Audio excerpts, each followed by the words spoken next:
Do you find any linkages between what happened in Boston to what has happened in Bangalore? Many people are linking the two events. Can we?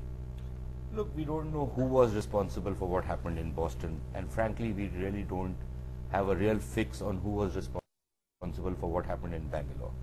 But yes, to some extent, there were bomb blasts, they got maximum coverage, and all the other things which go with it.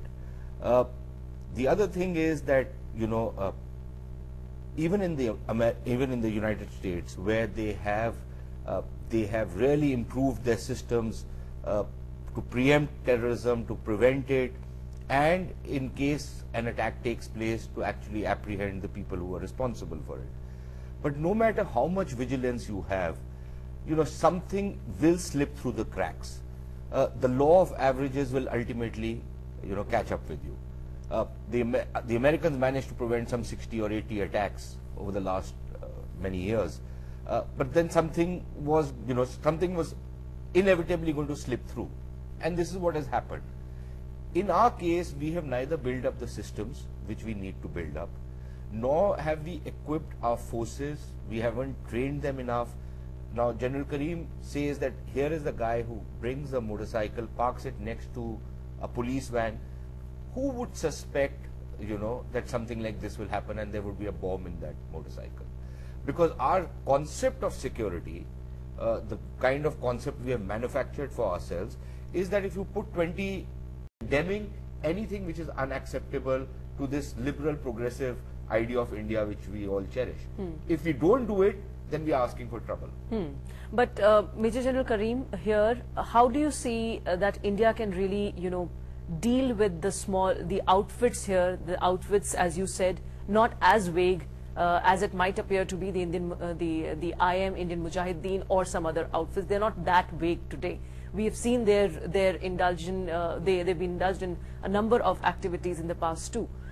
How do you think can really we deal with these outfits, the ones that have their existence in small pockets all across the country? See, the basic fact is that why have they come up? Right. How were they disrupted? They were not here before 1989.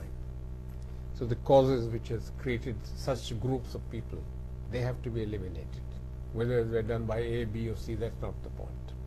The second thing is the indoctrination which is coming from outside, deliberate. That has to be countered. The third thing is then when extremist groups are formed, we have to counter them. That stage has been at that stage.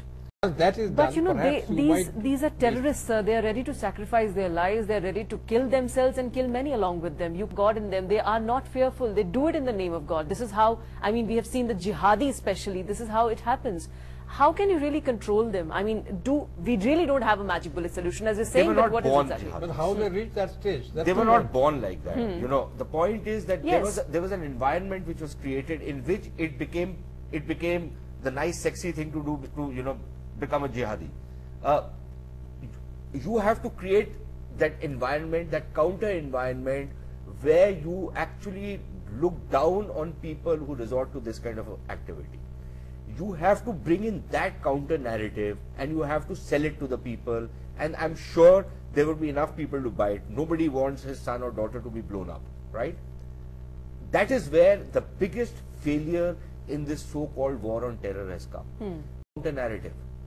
And then when, and this is the point which General Karim brought out earlier, you look away from one sort of extremism. What you end up doing is you create a counter, a reaction to that extremism, which is as extremist in nature. So all sorts of extremism has to be looked down upon and has to be condemned unequivocally, which unfortunately we are not doing. But we can't justify, you know, jihad or any sort of religious fundamentalism in the name of like something happened and that's why they have taken up the gun, something happened, that's why they are fighting. It's none of our business. They have taken up the gun, we have to wipe out them. Because to take up the gun is not the solution of any problem. Right. And the state's response should be, whoever has taken up the gun, the gun has to be taken away or he has to be killed. You can't. Yeah. What kind of community level sensitization do we really need here? I think it's very important to engage with the communities. I think it's also very important that there are, and you know, what happens is that while it's very easy to say, please don't profile people, Okay, for example, during the 80s, when the Khalistan movement was on its peak, there was a natural profiling of the Sikhs. Okay. Nowadays, because of this whole concept of Islamic radicalism and Islamic terrorism, there is this profiling of the Muslims. The point is that some sort of profiling will happen.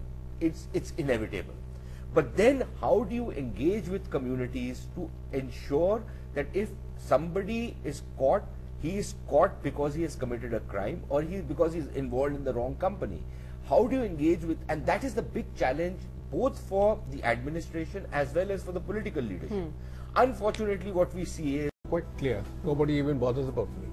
So if it is done in that manner, perhaps the whole community is cleared, except for some people, or a whole, whoever it is.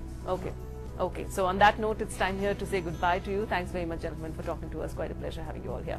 So that's all we have for you in this edition of Insight. Thanks very much for watching. Goodbye.